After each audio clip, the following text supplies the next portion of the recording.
ministre de l'Intérieur, Manuel Valls. D'abord, je lui dis bienvenue. Bonjour Manuel Valls, merci d'être là. Merci. La Tunisie, c'est 2 heures de Paris, 2 heures d'avion. Une grande partie du peuple s'est révoltée après la mort de Chokri Belaïd, assassiné en sortant de chez lui sous les yeux de sa femme qui est très courageuse.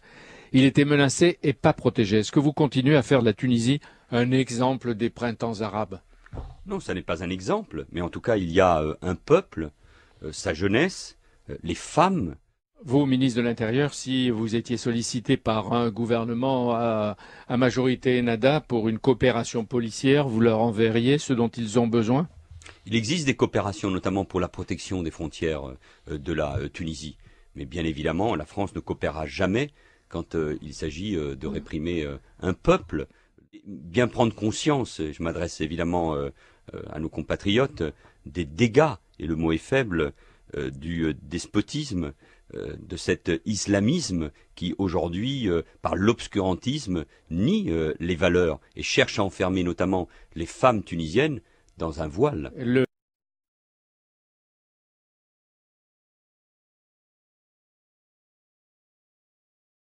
J'ai dit tout à l'heure, et je suis sincère, que je pense que le Parti socialiste au pouvoir, en l'occurrence son Premier ministre, dont Lionel Jospin, dont personne à l'époque ne pouvait nier son attachement à Israël depuis toujours. Merde quand même. Moi j'étais maire déjà, et je me rappelle avoir un samedi matin accompagné les membres de la communauté juive qui se rendaient à la synagogue d'Evry pendant tout le parcours, parce que dans Roland Dumas est un sale bonhomme. Regardez ce qu'il fait, pas uniquement par rapport, ou ce qu'il dit par rapport à Israël. Ma famille est profondément liée à Vladimir Yankelevitch, qui a écrit le plus beau livre qu'on puisse écrire sur l'imprescriptible et sur la Shoah. Par ma femme, je suis lié de manière éternelle à la communauté juive et à Israël, quand même. L'Europe et la France ne doivent pas fermer les yeux sur la montée d'un fascisme islamique. Oui, il y a un fascisme islamique qui monte un peu partout. Attention aux mots évidemment que nous utilisons.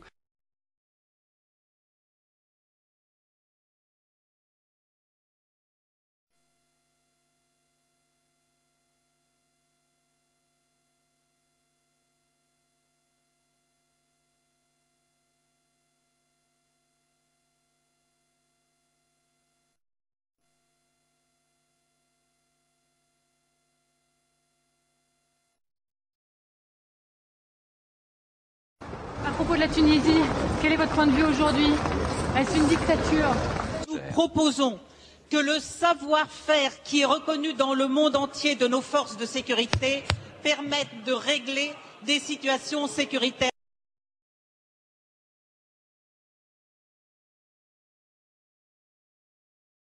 Les prédicateurs de haine, les partisans de l'obscurantisme, les intégristes, et je n'hésiterai pas à faire expulser ceux qui se réclament de l'islam et représentent une menace grave pour l'ordre public.